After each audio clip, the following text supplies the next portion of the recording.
Banyak-banyak, Bu. Orang Islam, Hah? kalau orang Islam percaya kepada Taurat, Zabur, Injil, Al-Quran, Iya. Hah? tapi Iya. kalau orang Kristen kenapa Al-Quran nggak dipercaya, kok nggak adil ya? Iya, Bu. Orang Islam percaya kepada Al-Quran, Taurat dan Injil. Tapi kenapa orang Kristen tidak percaya Al-Quran adalah wahyu dari Tuhan?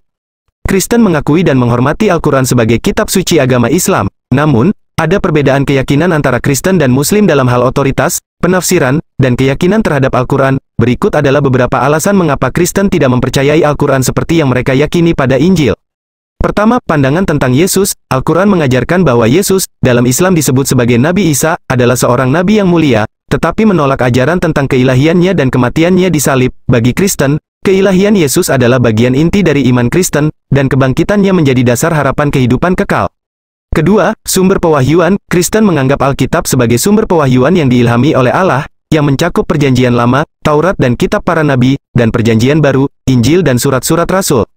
Mereka percaya bahwa Allah menginspirasi penulis-penulis Alkitab untuk menuliskan firman-Nya. Namun, Kristen tidak menganggap Al-Quran sebagai pewahyuan yang sama karena percaya bahwa kitab-kitab tersebut ditulis oleh Nabi Muhammad berdasarkan pengalaman dan wahyu yang diterimanya secara pribadi.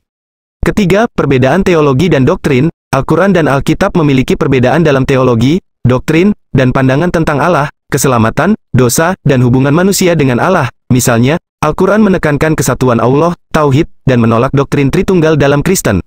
Keempat, penafsiran dan konteks. Kristen menggunakan metode dan prinsip penafsiran tertentu untuk memahami teks Alkitab, termasuk pemahaman historis kritis, konteks sosial dan budaya, serta pemahaman teologi yang telah berkembang selama berabad-abad. Bagi umat Islam, Al-Quran dianggap sebagai kitab yang tidak dapat diubah dan memiliki otoritas tertinggi, dengan penafsiran yang lebih mengutamakan pemahaman literal.